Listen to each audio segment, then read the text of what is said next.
আসসালামু আলাইকুম ওয়া রাহমাতুল্লাহ। প্রিয় চাকরি প্রত্যাশী ভাই বোনেরা, আপনারা যারা ১৯তম শিক্ষক ও প্রভাষক নিবন্ধন পরীক্ষার প্রস্তুতি নিতে চাচ্ছেন, তাদের জন্য সম্পূর্ণ ফ্রিতে সাজেশন আকারে আমরা একটা কোর্স চালু করেছি, যেখানে বাংলা, গণিত, ইংরেজি এবং সাধারণ জ্ঞান বিষয়ে আলোচনা করা হবে সম্পূর্ণ ফ্রিতে এবং বেসিক থেকে শুরু করা হবে।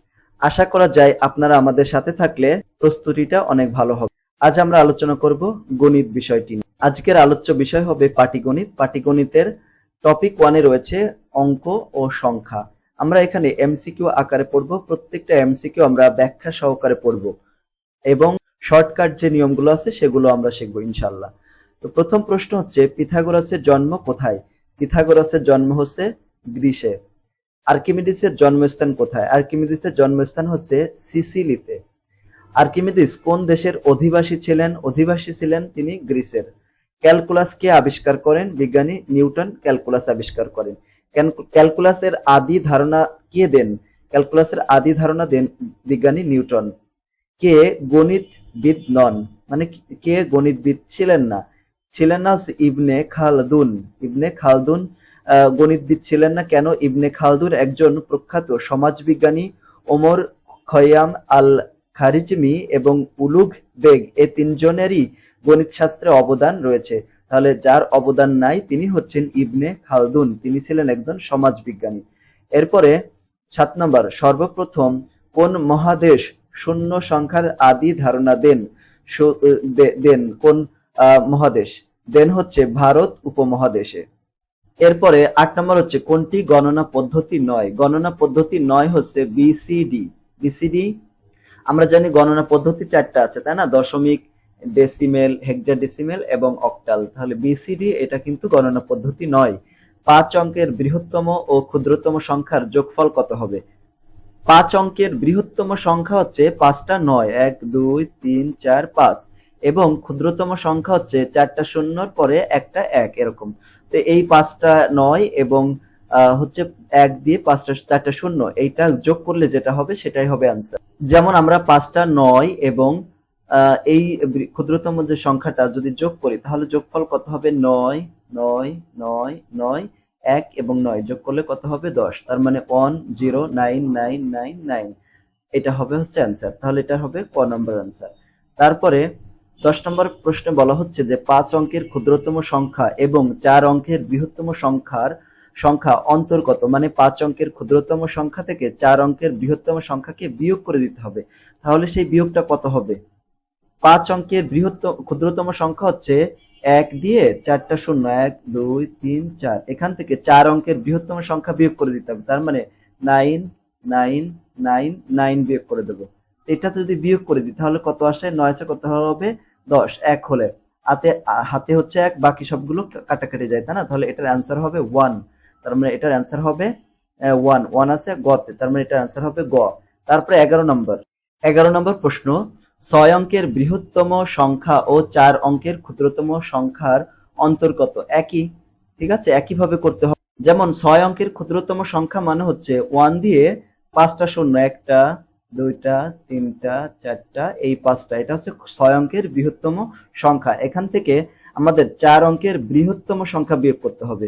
তো 4 অঙ্কের বৃহত্তম সংখ্যা মানে 4টা 9, 1 2 3 4, 4টা 9। এখন এটাকে আমাদের বিয়োগ করে দিতে হবে। বিয়োগ করলে এখানে 9 আছে, কত হলো হবে? 10। তাহলে 1 হলে 1 হাতে কিছু থাকতেছে না, তাই না?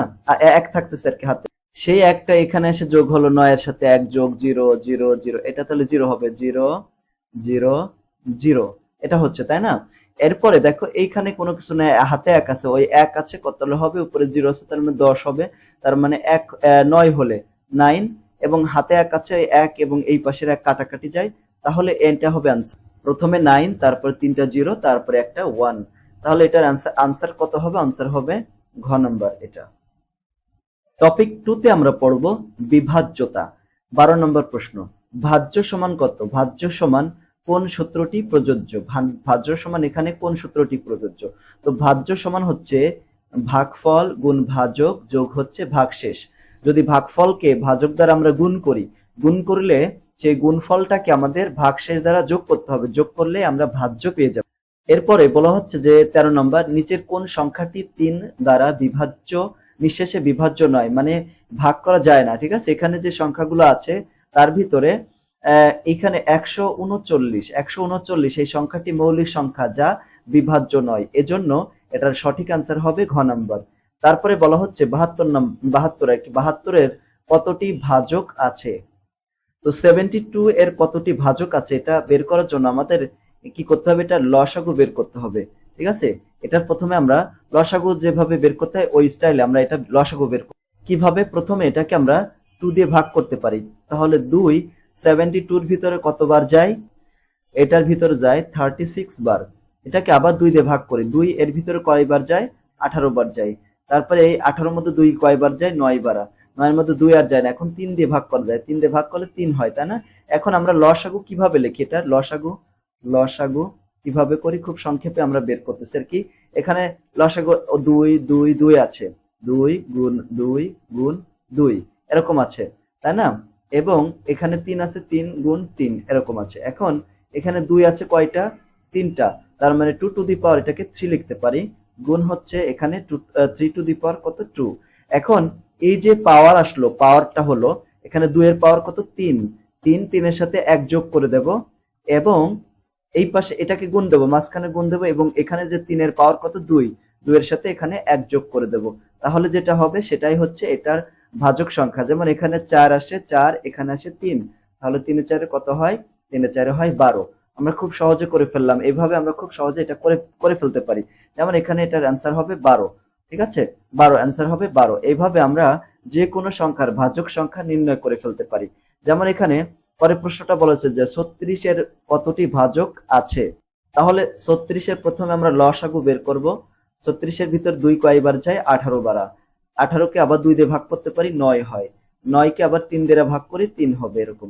তাহলে এটাকে আমরা লিখতে পারি 2 গুণ 3 গুণ 3, এটা হচ্ছে লসাগু।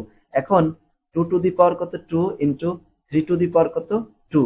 এখন এখানে 2 আছে, 2 কে আমরা কি করব, ওই যে পাওয়ার যে 2, এই যে পাওয়ারের যে 2, এই 2 এর সাথে 1 যোগ করব এবং গুণ দেব। এখানে এই যে 2টা হলো, এই 2টাকে আমরা 2 এর সাথে 1 যোগ করব, তারপরে 2টাকে গুণ করে দেব। যেমন এখানে 3 আসে, গুণ এখানেও 3, 3 ত্রিকের কত হয়, 9 হয়। তার মানে এটার ভাজক সংখ্যা কত হবে, ভাজক সংখ্যা হবে 9। একই রকম আরো একটা প্রশ্ন রয়েছে 16 নম্বর, 1008 এর কতটি ভাজক আছে। তো এই 1008 এটাকে আমাদের লসাগু বের করতে হবে, 1008। এটাকে যদি 2 দিয়ে ভাগ করি তাহলে কত হয়, 2 দিয়ে ভাগ করলে হবে 504। এই 504 কে আবার 2 দিয়ে ভাগ করব, তাহলে কত হয়, 2 আর আছে 5 আর আছে 2, এতবার 252। এখন এটাকে আবার 2 দিয়ে ভাগ করব, তাহলে কত হবে, এখানে হবে 2 এর ভিতরে 1 বার যায়, 5 এর ভিতরে যায় 2 বার, 1 থাকে 6 বার যায়। এরপরে এটাকে আবার 2 দিয়ে ভাগ করা যাবে, তাহলে এখানে কত হবে, 6 আর এখানে আছে 3 হয়, 63 হয়, তাই না? তো 63 বিজোড় সংখ্যা, এর ভিতরে 2 যায় না, 3 যায় কিনা দেখতে হবে। 3 যায় কতবার, 21 বার যায়, 21 বার। 6 এর ভিতর 2 বার আর 1 এর ভিতর 3 এর ভিতর 1 বার। এটাকে 3 দিয়ে যদি আবার ভাগ করি তাহলে কয় যায়, 3 সাথে 21। এই 7 এটাকে আর ভাগ করা যাচ্ছে না, তাই না? এখন আমরা লসাগু, এটা লসাগু আমরা কিভাবে বের করি, লসাগু কিভাবে বের করি, এখানে 2 আছে, 1 2 3 4, 4টা 2 আছে, তাই তো 4টা, তার মানে 2 টু দি পাওয়ার 4 লিখবো এইভাবে। গুণ এখানে 3 আছে কয়টা, 2টা, 3 টু দি পাওয়ার 2। গুণ 7 আছে কয়টা, একটা, 7 টু দি পাওয়ার 1। ওকে, এখন এখানে তাহলে এটা ভাজক সংখ্যা কত হবে, এই যে এইখানে 2 এর পাওয়ার কত আছে, 4, 4 কে 1 দ্বারা যোগ করতে হবে, তারপরে বাকিগুলো সব গুণ করতে হবে এরকম। এখানে 3 এর পাওয়ার কত আছে, 2, 2 যোগ 1। এরপরে 7 এর পাওয়ার কত আছে, 1 আছে, আর এর সাথে আর 1 যোগ করে দিতে হবে। এইভাবে যতগুলো থাকুক না কেন, এভাবে পাওয়ার গুলোকে যোগ করে গুণ করে দিতে হবে, 1 দ্বারা যোগ করে সবগুলোকে গুণ করে দিতে হবে। এখানে কত আছে, 5, এখানে কত আছে, 3, এবং এখানে আছে 2। তাহলে এখানে 3 5 15, 15 গুণ 2, তাহলে এখানে কত আসতেছে, 30। এইভাবে আমরা খুব সহজে কিন্তু বের করে ফেলতে পারি ভাজক সংখ্যা, এই যে এটা হবে 30। তো আজকের ক্লাস আমরা এই পর্যন্ত শিক্ষা নিলাম। পরবর্তী ক্লাসে আমরা টপিক 3 থেকে আলোচনা করব, জোড় ও বিজোড় সংখ্যা। তো আমাদের ক্লাসটি যদি ভালো লাগে তাহলে আমাদের চ্যানেলটি সাবস্ক্রাইব করে রাখবেন এবং ক্লাসটি সবার সাথে শেয়ার করে দিন। ইনশাল্লাহ এখানে আমরা প্রত্যেকটা বিষয় নিয়ে আলোচনা করব। আমাদের সাথে থাকলে ইনশাল্লাহ পূর্ণাঙ্গ প্রস্তুতি কমপ্লিট হয়ে যাবে। সকলকে ধন্যবাদ। আসসালামু আলাইকুম ওয়া রাহমাতুল্লাহ।